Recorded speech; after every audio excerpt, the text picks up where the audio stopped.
Hello everyone, welcome back to Tech Haberdashery. So I am done with my month-long experiment of living on a low-end Android device and coming from a higher-end, more premium device, namely my iPhone 12 mini. I have decided to go with the Galaxy A03s, which is a $160 phone when purchased directly from Samsung. The Galaxy A03s was not the phone I initially wanted to go with. I was originally going to use the A03 Core, but it was not compatible with any carriers here in the US that I could determine. So just to briefly go over it, because I did start messing with it before I tried to put my SIM into it, the initial loader of the phone is clearly, this is a device that's really not meant for the US market at all. The quick start guide was in French and Arabic. They didn't have anything English in the actual little paper manual that comes with the phone. I don't know any Middle Eastern languages enough to actually speak intelligently as to which one it is, so I might be wrong about Arabic, but it doesn't look like anything that is of a more European descent. On first boot, the phone was set to UK English, so there's also that. After I connected the phone to Wi-Fi, I had to restart it.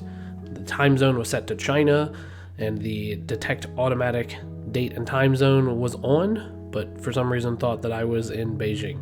I'm not, but that's what the phone thought. Android 11 is on the device, on the A03 Core, and unfortunately, despite the seller description, it doesn't work in the US. So, that being said, the seller was good, easy to work with, and I got a refund, which is why I moved over to the A03s.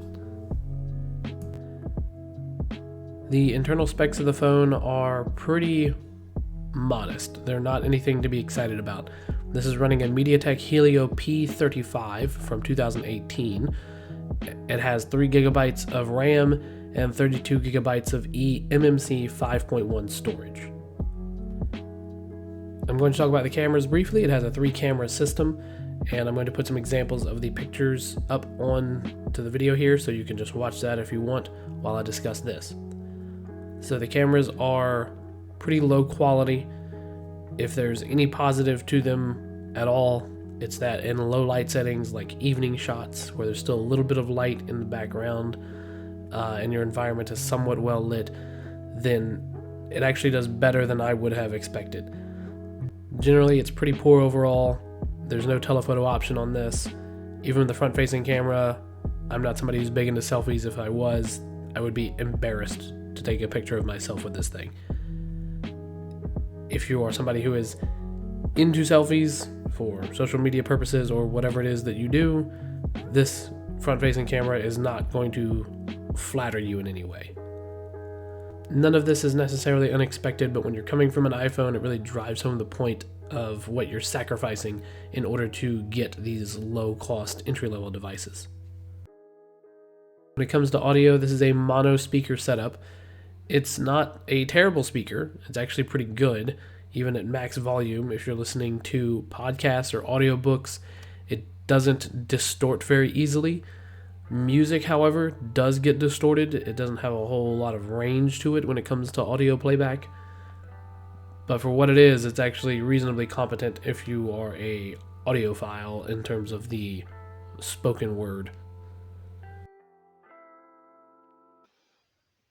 This is what the built-in microphone sounds like in a quiet room with no noise. For the screen here, this model uses the same PLS TFT LCD display technology that Samsung employs in its low-end phones, and it's the same technology that was found in the Galaxy M20. That phone is about 18 months older than this phone, so it was released about a year and a half ago for overseas markets. This phone proves that my theory about double tap to wake is just not something that is enabled on PLS LCD screens is no good because you can actually double tap to wake this phone just fine. When it comes to tap to wake or any other touch features on the screen, it is very responsive. There's no issues there. I don't really use tap to wake very much, usually just when it's sitting on my desk so I can see what time it is, or on the say the arm of my couch, something like that. but it's responsive, it works well. There's some odd, ghost touching that happens every now and then when I'm trying to manipulate the phone one-handed, but that's because the phone doesn't seem to employ any kind of palm rejection. One thing to note about this phone in comparison to the M20 is that model is a year and a half old, roughly, and I can't really see a difference in quality. It is technically a lower resolution, but the screen is really, I can't pixel count it. It's hard to quantify. There is differences in the screen, but unless you're looking at the two side by side, it would be really difficult to tell them apart. There's one thing about this screen that is almost unnoticeable, and that it's a strange ghosting effect on the display as you scroll between screens or across screens. If you're in a hurry, or if you're just quickly checking a text message, you won't see it, and I never noticed it in any kind of video, but scrolling through the home screen or some text-heavy web pages made it stick out more, especially in dark mode. I'm putting up some slow motion video here that I recorded with my iPhone 12 mini at a high frame rate to hopefully demonstrate what I'm talking about. Hopefully you can see the differences here, but it's difficult to describe unless you're seeing it happen in real life. And you don't see it all the time is the thing, or at least I couldn't see it all the time, but it's just there on occasion. Okay, on to the battery. The battery is a 5,000 milliamp hour battery. This has become a very popular battery size of late. Some of the higher end flagship phones have lower battery capacities than this simply because they are usually using a more power efficient chipset and a more power efficient screen. To counter that, in the lower end, they just give you a whole lot of battery because the optimizations for battery efficiency just aren't there. In terms of battery life, I decided to do a 1080p video stream, and it was fine for about 3 hours before I started getting a lot of stuttering. Dropping the playback to 720p really helped the issue. It seemed to relieve it. So playback at 720p for many hours is perfectly doable on this device. I will say that 4K and 1440p YouTube doesn't play at all. They just buffered for a long time, or else I would have tried those resolutions as well. At about the 20% battery mark, the screen brightness reduced itself down to its minimum level, so it was very, very dark. Overall, running the video from YouTube lasted for about 6.5 hours. CPU throttling seemed to have been the culprit. As the temperatures went up, the CPU throttled itself to maintain its functionality. The network connections were all good. When it comes to the cellular connection on Mint Mobile, everything connected just fine. It pulled down voicemails. 2G, 3G, and LTE were all online immediately. There was no APN configuration needed. It just connected and it worked, which is, you can't ask for anything more than that. The network connection in terms of Wi-Fi and Bluetooth, the Wi-Fi speeds were good. I never encountered any issues. If I connected to a public Wi-Fi and turned on my VPN, still had perfectly good speeds. So the phone doesn't seem to, on device at least, does not seem to throttle your network connections, which is good. Cellular speeds are pretty predictably LTE.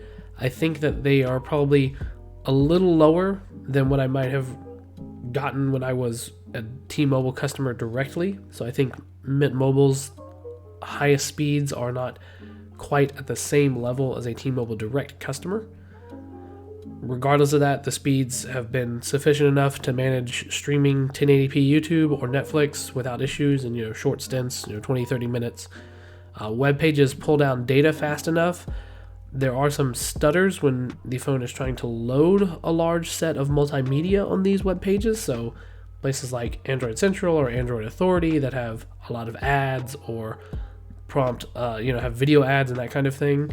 I think it's more of an SoC issue, the actual MediaTek CPU throttling and struggling to keep up with loading all of that data in the background rapidly. And the available RAM is pretty low, but we'll talk about that in the next section. When I received the phone, Android 11 was installed from the factory, but the Android 12 update was available. It took about 15 minutes to install the update. 6 apps from the Play Store had to be updated after I upgraded to Android 12. Some system apps such as Samsung Files and Device Health and the Play services were the ones that really stuck out to me. I had to reboot the phone twice more after the updates before it would stop showing the quote-unquote optimizing apps on first boot. So when you first boot the phone up, it'll tell you optimizing apps. It's not a problem per se, but the phone was slow to become responsive on the first boot after Android 12. Fortunately, Google's Play Protect feature is in place. Once you sign in, you'll have all of your typical app updates and security notices regarding those apps. It doesn't matter what OS you're on, so that's nice to see that even the low-end devices, this is not excluded from them.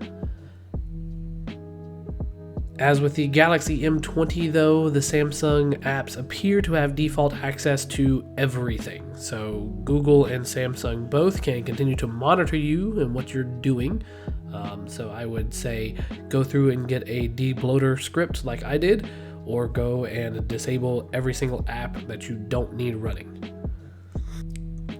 After the Android 12 upgrade, there was 1.7 gigabytes of the available 3 gigabytes of RAM running at the home screen. So with no other apps running, more than half of the RAM is being used. I deleted or uninstalled or disabled a ton of the bloatware apps that are just not needed for this phone to function using a PowerShell script that I wrote, but also using the debloater script that is found on GitHub. Despite all that, it doesn't seem to affect how much RAM is being used by the system. There is over half a gigabyte that can be cleaned from the system using the device health option, but it all gets reoccupied within a few minutes. So all of those apps repopulate and then reoccupy the available RAM. I still don't know what the point is of cleaning system memory or something like this. I just wish that Android had better memory management in the first place. As with the M20, the Galaxy Store and the Theme Store annoyances continue with these duplicate store apps that run. You tap on one of them and it launches another instance of the Theme Store or something like that in the background. So just same annoyances that I had with the M20. I'm curious if this is the case with higher-end Samsung phones. I decided to do some of my own optimizations or customizations, however you want to refer to it. I have a PowerShell script that I wrote for debloating Android devices that can run over ADB shell. It doesn't require root. It doesn't actually uninstall anything. It just uninstalls it for the current user, so that's a user 0 in the Android space.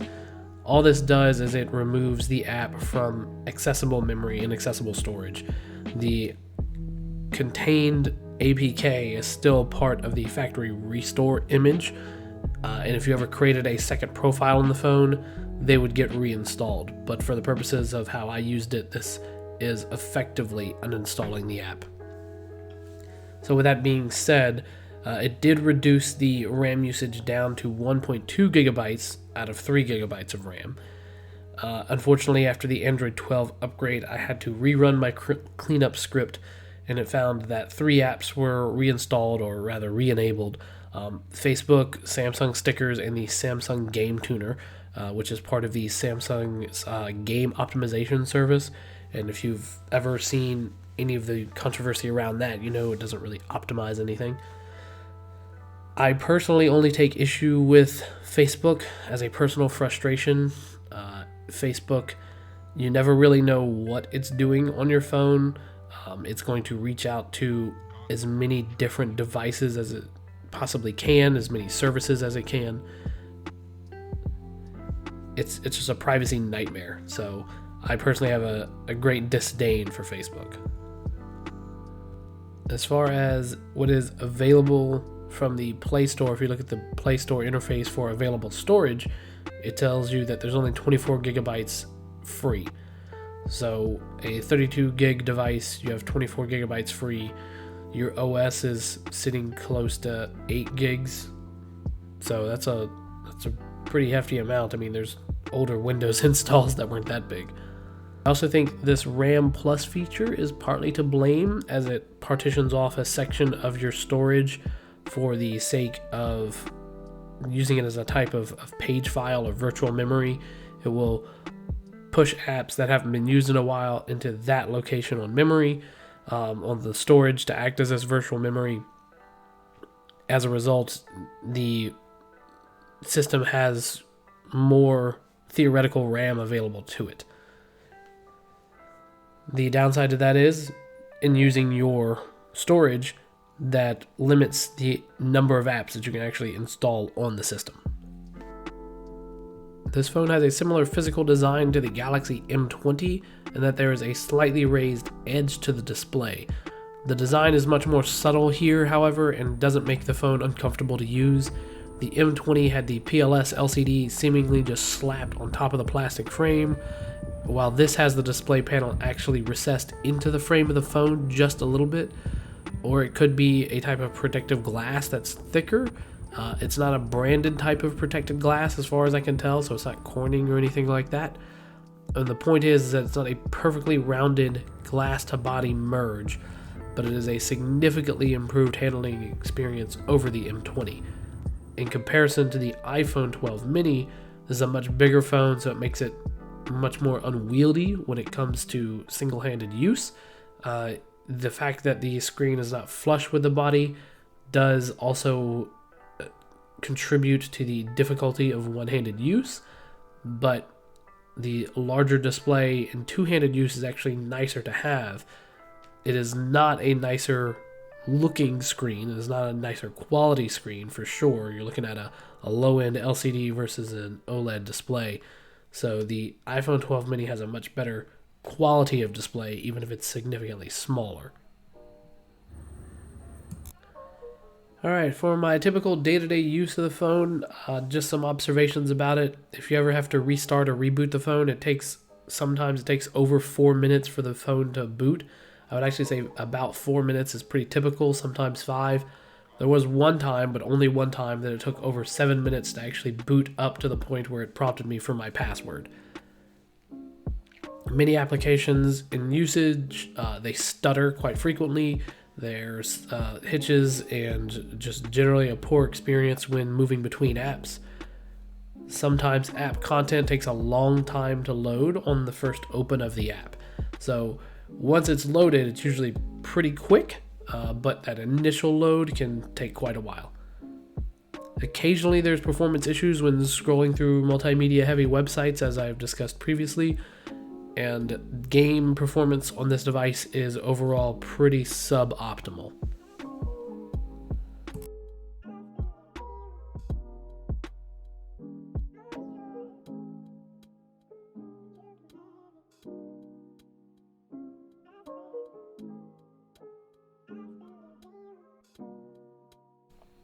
When it comes to playing back local video, 720p and 1080p run pretty smoothly. There is the occasional hitch in the 1080p playback, and don't expect 4K playback at all. So I've got some video examples I'm going to show you here. I recorded these with my iPhone so that screen recording software wouldn't potentially affect the performance of the phone. As you can see, the 720p playback is very smooth. Even the 1080p playback is pretty smooth as well, but if you look closely, you'll notice the occasional hitch when it's actually playing back the video. This was not the case when I recorded the video. I know this is an old video file of me playing Titanfall, but if you watch this video file on my PC or on a tablet, its playback is perfectly smooth. I grabbed a 4K demo file from Samsung, and this, the 4K playback is pretty poor. There's times where it's fine, but when you start to get a lot of different motion on screen and a lot of rapidly changing colors, I would go ahead and just warn you not to expect there to be anything approaching a smooth experience. How about that? When it comes to phone calls over cellular or Wi-Fi, they're perfectly serviceable. Sometimes the Wi-Fi calling when handing off to cellular caused a lot of distortion for 1 or 2 seconds, The handoff with iPhones is much smoother, and you don't typically, or at least I don't typically, get that distortion with my iPhone 12. But the fact that it works as well as it does, you can't really fault it. I mean, I wish there wasn't that distortion when doing a Wi-Fi to cellular handoff, but the reality is that overall, it's a very, very good experience when it comes to cellular calls. So the Android Auto experience, this phone does support Android Auto. Let me preface this by saying that I'm not trying to let my experience with Apple's CarPlay with my iPhone affect my view of Android Auto. Google's goals and purposes with Android Auto seem to be different from that of Apple's. I mean, obviously we want a safer driving experience, but Google leans more into this kind of ambient computing idea that smart technology is just kind of there and you talk to your assistant and it does everything for you. In my experience, it seems that the CarPlay features are more touch heavy, so you actually have to reach out and touch the screen more often. And Siri doesn't always seem to understand what apps I'm using. So if I tell it to play a podcast from Castbox, I don't use Apple's podcast. I used Castbox for podcast playback. Siri doesn't always know what Castbox is, and sometimes it understands what Castbox is, but it never knows what podcast I'm listening to. So there's that difference. The kind of the downside on the Android Auto side of that is that Castbox does not seem to have an Android Auto option. So even though I have the app installed, I have podcasts downloaded locally to the phone. If I tell the Google Assistant to play Castbox, it's just not an option within Android Auto at all. That being said, if I ask for directions, the experience is about the same. I recently did a long road trip while I was using this phone, and I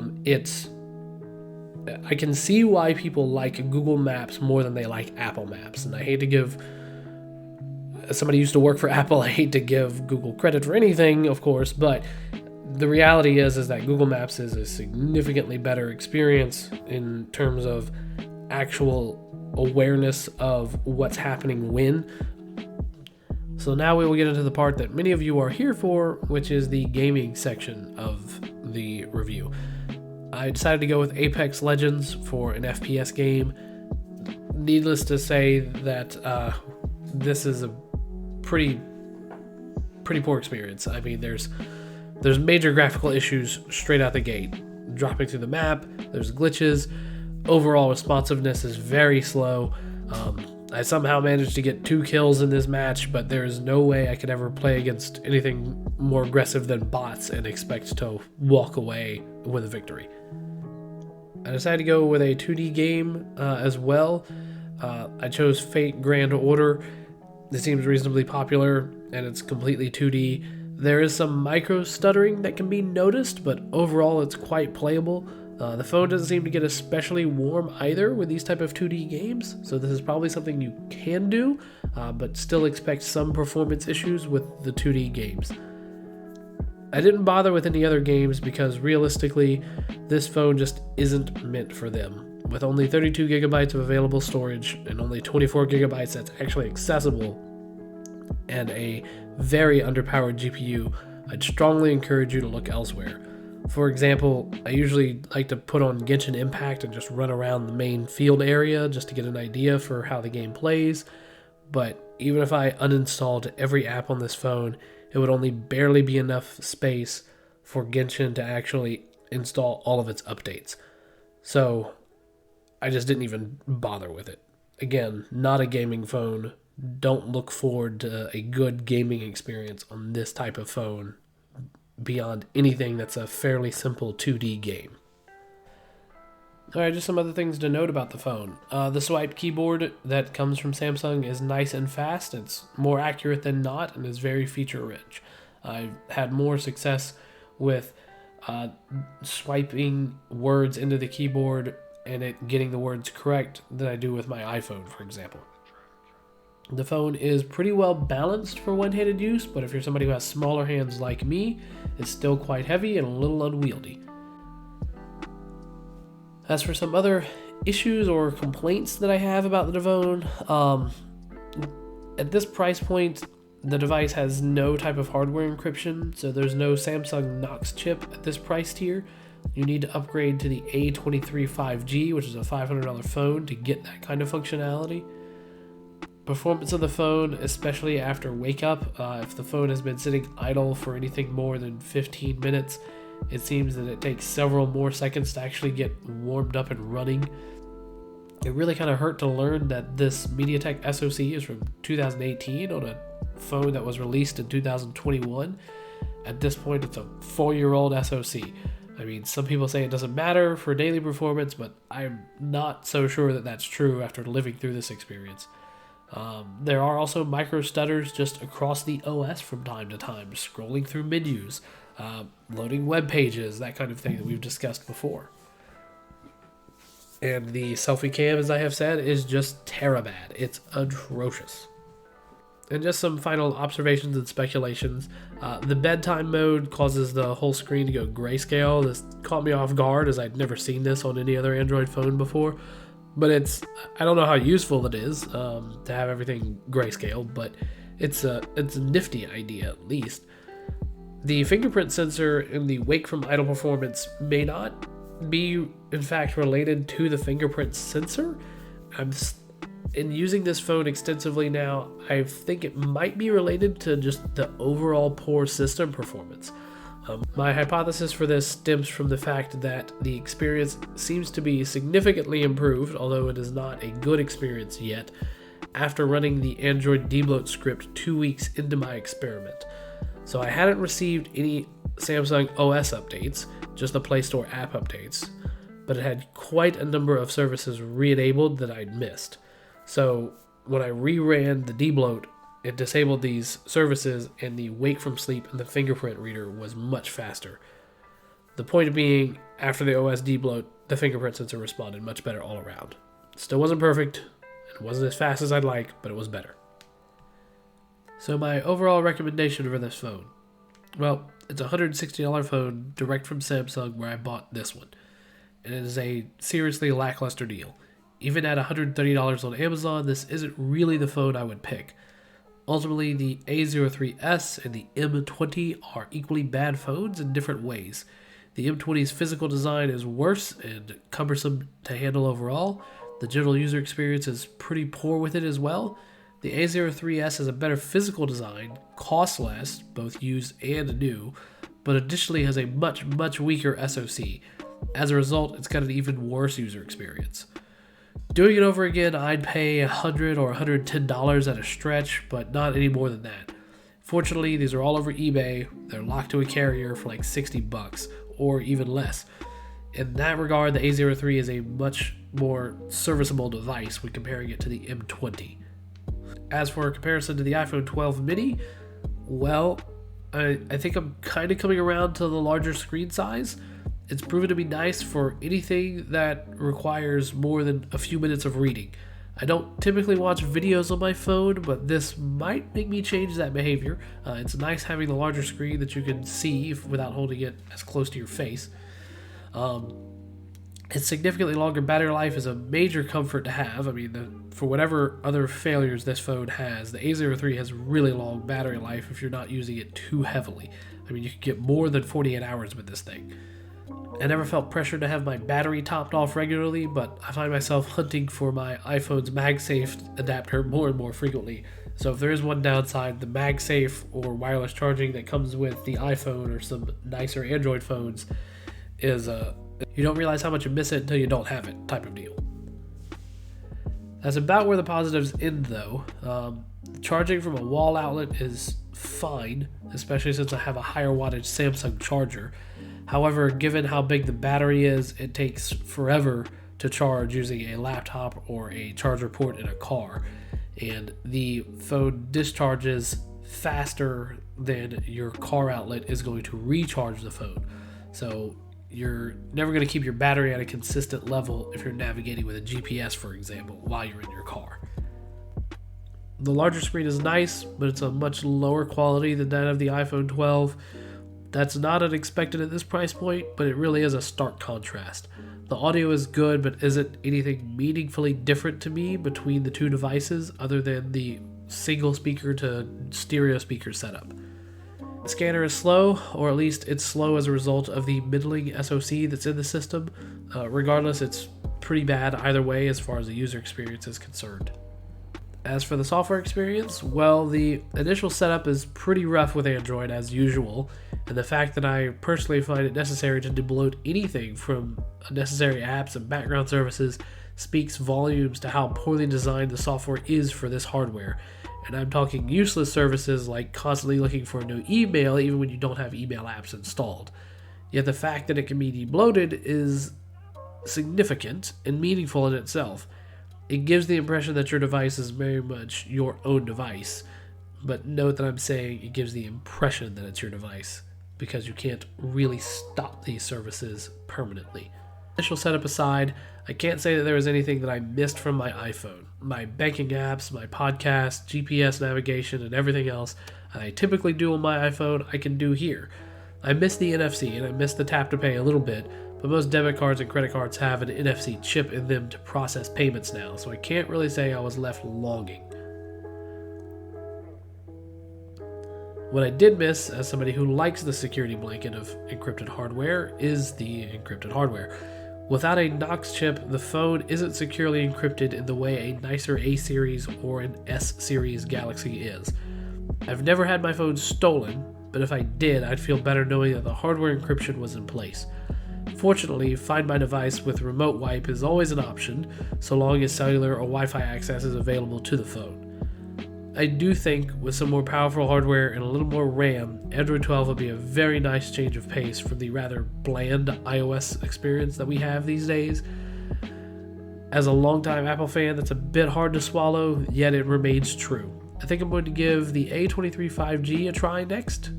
We'll see what Samsung has to offer as newer devices are announced prior to Christmas. So for example, the A04s, which has a much newer SoC, was announced, and so part of me wants to try that out instead of this.